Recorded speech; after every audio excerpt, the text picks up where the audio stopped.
साथी पूर्व विधायक हमारे भाई श्री बलवान सिंह पुनिया जी के बारे में मैं दो लाइन जरूर कहना चाहूँगा कि जब इनका इलेक्शन चल रहा था और इंडिया गठबंधन को प्रॉपर तरीके से अमली जामा नहीं पहनाया गया था और पुनिया जी भादरा से कैंडिडेट थे सीपीएम के, बड़ा जबरदस्त चुनाव लड़ा और इतना जबरदस्त चुनाव लड़ा ये मात्र शायद मैं गलती पहना तो 1000 के वोट के आसपास हार गए। इनकी हार का दुख शायद भादरा विधानसभा क्षेत्र की जनता को नहीं हुआ होगा जितना इनका दुख जब इनका नतीजा आ रहा था। हमारे सांसद है दीपेंद्र सिंह हुड्डा ने कहा कि यार पुनिया को तो जिताना चाहिए था कि विधानसभा में मजबूत लीडरशिप नहीं जाएगी, मजबूत लोग नहीं जाएंगे तो जनता की आवाज नहीं होगी। और इन्होंने लगातार 10-12 दिन, जबकि मैं तो बहुत व्यस्त था, मैं इनका इसलिए भी धन्यवाद करता हूं कि पहले नेता हैं जो बिना उम्मीदवार के जुटे रहे। और मुझे एक साथी कह रहा था, बोला जी मुनियादी के बिना भी चले जाते थे। बलवान सिंह पुनिया को मुनियादी की जरूरत नहीं, सारा इलाका जानता है, मालूम है कि जो बोलेंगे वो सही बोलेंगे और लोगों ने सुना। आज ये हमारे बीच में आए, मैं इनका स्वागत करता हूं। हमारे साथी है आंगवीर जी गिल्ला खेड़ा जी के बेटे हैं। इनके पिताजी ने इन्होंने बाई इलेक्शन में भी रबी बहुत काम किया है, फतेहाबाद से नेता है और मोडाखेड़ा गांव के भाई, क्योंकि 70% के 100% वैसे तो ईसाई से आदमपुर में इनका भी है। हमारे साथी रणबीर शर्मा जी, अरे रणबीर ना लिखे काड़ू कह जाते कुछ समझेंगे, काड़ू पंडित जी, हमारे भाई प्रदीप बेनीवाल जी, चौधरी हंसराज जादूदा जी, हमारे साथी जो लंबे अरसे तक हम मुझसे बहुत पुराने परिचित हैं, भाई रमेश गुजारा जी, संदीप दिलोवाल जी, सुखबीर डूडी जी पूर्व चेयरमैन, शेख जी पुनिया, कृष्ण जी भाटी, भूपेंद्र कासनिया जी, सुरेश जी, भागीरथ नंबरदार जी, मांगेराम खिलेरी जी, जो बेटा बूढ़ा बहुत मजबूत आदमी है, वीरेंद्र सिंह जी बावरिया सदरपुर, सतपाल पुनिया जी, वीर सिंह दलाल जी, हमारे साथी जिन्होंने बहुत 2-3 काम करे, सतवीर जिंदल जी ने, इनकी टीम ने, बाबूलाल शर्मा जी, राजकुमार खिंचर जी, कुलदीप सिंह सीवर जी, अमनदीप टांडी जी, राम प्रसाद गढ़वाल जी, सतवीर जी छिप्पा। और भाई और को रह गया हो तो मुझे माफ करना, क्योंकि गणे नाम से मेरे तो जितने लिख के दिए मैंने बोल दिए। सुभाष नंबरदार जी पीछे नीचे से ऊपर से रुक भी एक बार। और साथी जो बैठे हैं हमारे साथ, जितने भी मंच पे बैठे हैं हमारे सब सम्मानीय हैं। जो ये ठीक कह रहे थे पुनिया जी, मैं अकेली कांग्रेस पार्टी का उम्मीदवार नहीं था, मैं उम्मीदवार था इंडिया गठबंधन का। और इंडिया गठबंधन में सीपीएम, सीपीआई, दूसरे वामपंथी दलों ने और आम आदमी पार्टी के साथियों ने कांग्रेस पार्टी का जो उम्मीदवार था बहुत बड़ा साथ दिया। मैं इन दलों का बहुत स्वागत करता हूं, इनका धन्यवाद करता हूं। साथियों, पुनिया जी कह रहे थे कि 2 साल पहले अगर ये काम कर देते तो ना तो ऊंचे पजामे से बने पड़ते। मैं उस वक्त भी एक बात कहता था, चाहे मैं विपक्ष में बैठूं, विपक्ष में अब भी बैठूंगा, लेकिन उस विपक्ष में हिसार पार्लियामेंट क्षेत्र का नाम बड़े सुनहरी अक्षरों में लिखा जाएगा कि जयप्रकाश ने किसान की, मजदूर की, व्यापारी की, कर्मचारी की लड़ाई लड़ी। अब मुझे बताया साथियों ने, बोला जयप्रकाश जी क्या करें, बोला यहाँ तो ये पानी के लिए पब्लिक में जावा वो कहते हैं पीडब्ल्यूडी वाले पे जाओ, पीडब्ल्यूडी वालों के पास जाए, वो कहते हैं म्यूनसिपल कमेटी वालों के पास जाए, म्यूनसिपल कमेटी वालों के पास जाए, वो कहते हैं कि मैं तो पता नहीं। आज मैं आपको विश्वास दिला के जा रहा हूं, जैसे कामरेड पुनिया जी कह रहे थे, हाँ दो एसडीओ के 3 महीने रुको, 4 महीने सारी दरखास्तों पर 100% अमल करवाऊंगा और ये पजामा का साइज फिर वही बनवा दूंगा जो स्वर्गीय चौधरी भजनलाल जी के टाइम में था।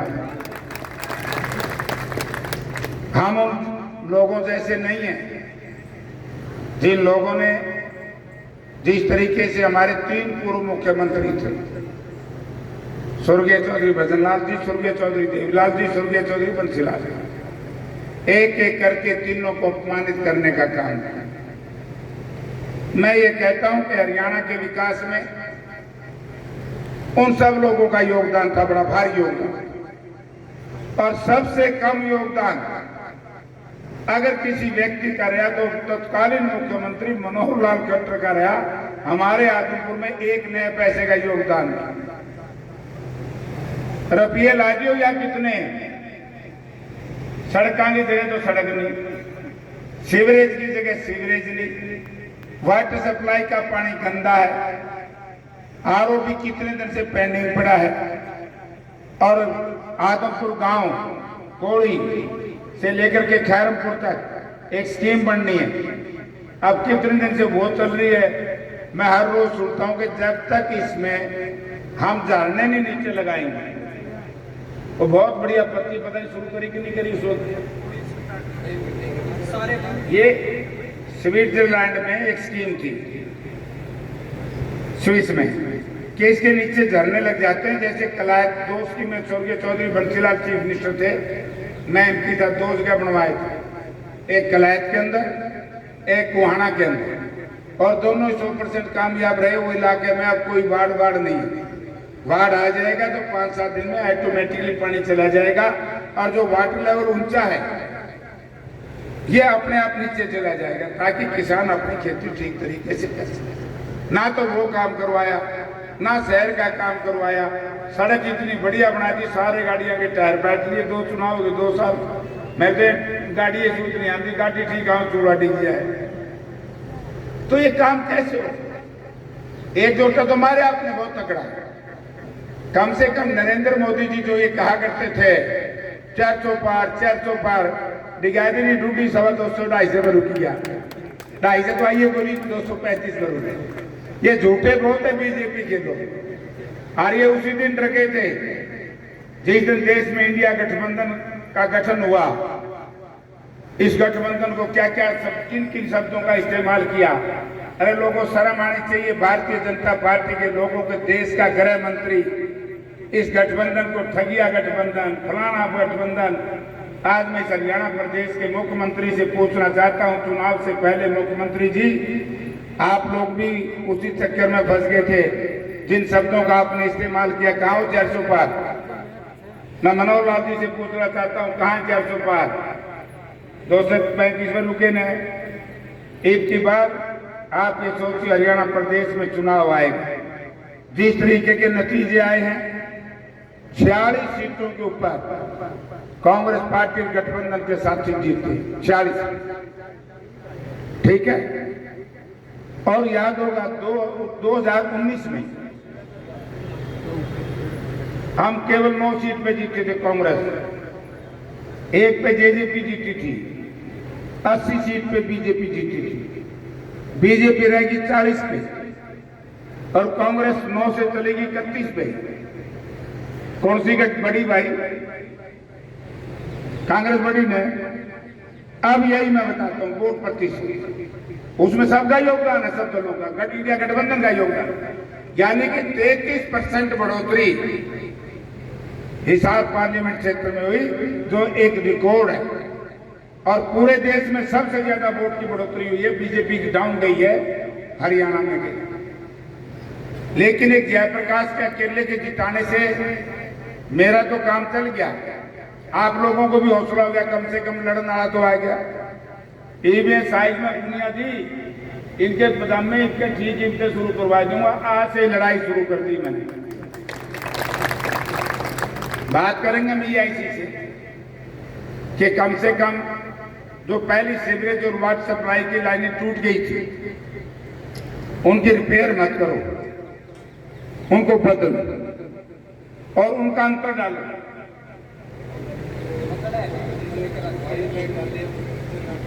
पाइपलाइन के नीचे बेड ही नहीं होगा, पाइपलाइन चलेगी नहीं, ऊपर नीचे हो जाएगा। बेड क्यों बनाते हैं? बेड इसलिए बनाते हैं ताकि थोड़ी मोटी लीकेज हो जाए तो प्लेन रहे। तो ये काम हम कराएंगे, लेकिन जांच भी कराएंगे, जांच भी कराएंगे।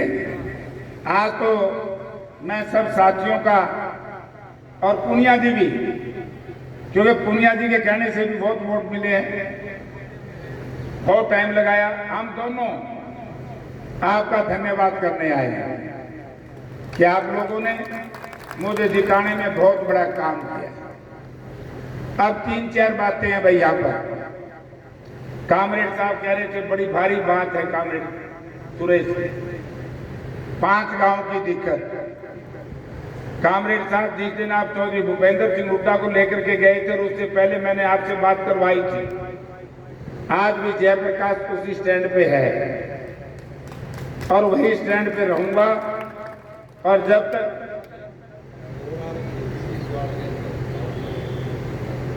उसको भी करेंगे, जब तक इन 500 गांव के लोगों को मालिकाना हक नहीं दिलवा पाऊंगा।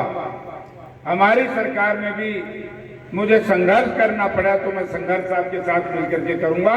मैं उस तरह का आदमी नहीं हूं बोला हम सरकार में आएंगे। एमपी एमएलए कहे की सरकार है भाई, हम तो पब्लिक के रिप्रेजेंटेटिव हैं, जनता के प्रतिनिधि है। सरकार में तो मंत्री होता है, सरकार में मुख्यमंत्री होता है, सरकार में अधिकारी होते हैं। खाली एमपी एमएलए तो जनता का प्रतिनिधित्व करता है, वो जनता की बात सरकार तक भिजवाता है, सरकार को मनाने के लिए विवश करता है। मैं उस तरह का एमपी नहीं हूं। जब देश में 3 काले कानून पास हो रहे थे, इस देश के उन सांसदों ने आंख मीच करके उनके ऊपर दस्तखत कर दिए, उनके पक्ष में मतदान कर दिया, वोट डाल दिया। रहती दुनिया तक उनको जनता माफ नहीं करेगी।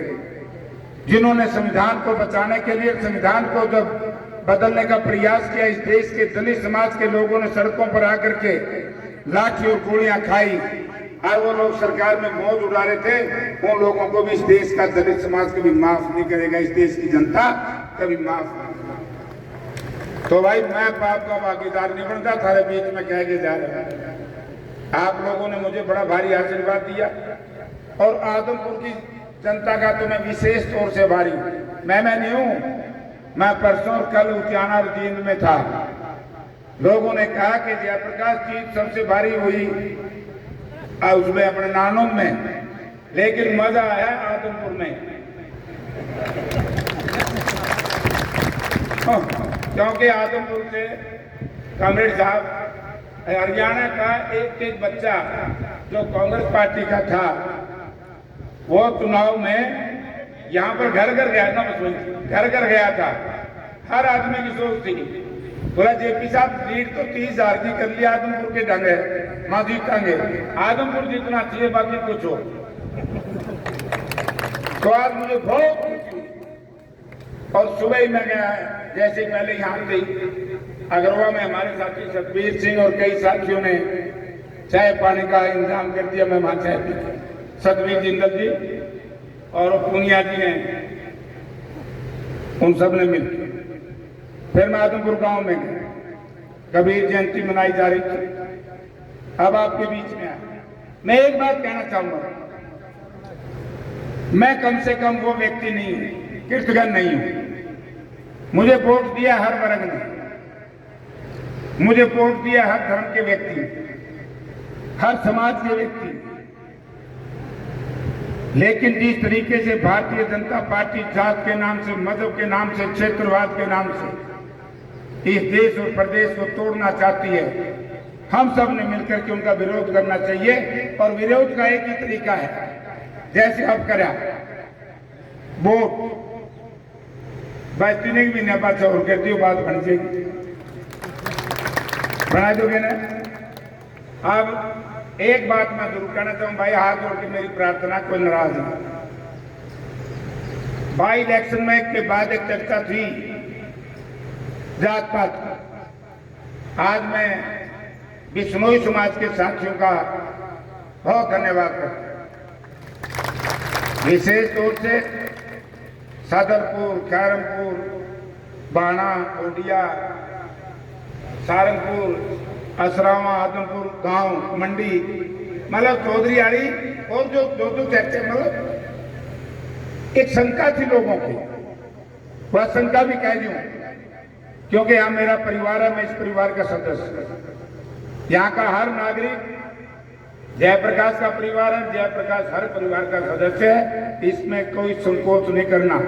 आधी रात भी, वैसे तो देखो 10 बजे से लेकर के रात को 10 बजे तक 12 घंटे हर आदमी का टेलीफोन सुनूंगा,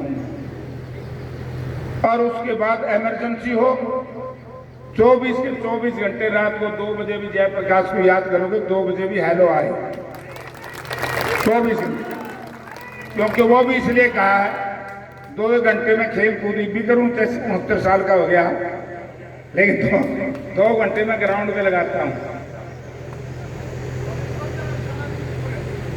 अब मांगेराम जी, यही मैं कहना चाहता हूं कि जिन भाइयों ने वोट नहीं भी दिए उनको भी आप कहना, और मैं भी जाऊंगा, गांव गांव में आऊंगा, धन्यवाद गांव गांव में आके करूंगा, कि उनसे भी हमें नफरत नहीं है, वो भी हमारे भाई हैं, उनको भी हम मनाएंगे, क्योंकि हमने असेंबली जीतनी। असेंबली जीतने के लिए पूनिया जी ने कहा कि नो की नो सीट, जयप्रकाश साहब आपका बहुत बड़ा इसमें जिम्मेवारी होगी। पूनिया जी जिम्मेवारी को निभाएंगे और हमारे इलेक्शन पहला है, इसका आपका ज्यादा फायदा उठावांगे। मैं कहूंगा चौधरी भूपेंद्र सिंह हुड्डा जी से, अब मैं कहीं आदमपुर दिल्ली चुनाव वाला, इनका फायदा उठाएंगे, लेकिन आज कुछ लोग हैं जो डिस्टर्ब करना चाहते हैं, तरह तरह का दुष्प्रचार करते हैं, उनसे भी सावधान रहना पड़ा। अब हमारे डूडी जी कह रहे थे, डूडी जी ना तो मैं किसी ने कैंडिडेट बनाया, सुन ले ध्यान से, मुझे कैंडिडेट बनवाया इस जनता ने, बड़ा भारी सर्वे हुआ और मुझे ना हुई थी, ब्रह्मचारी सतपाल जी को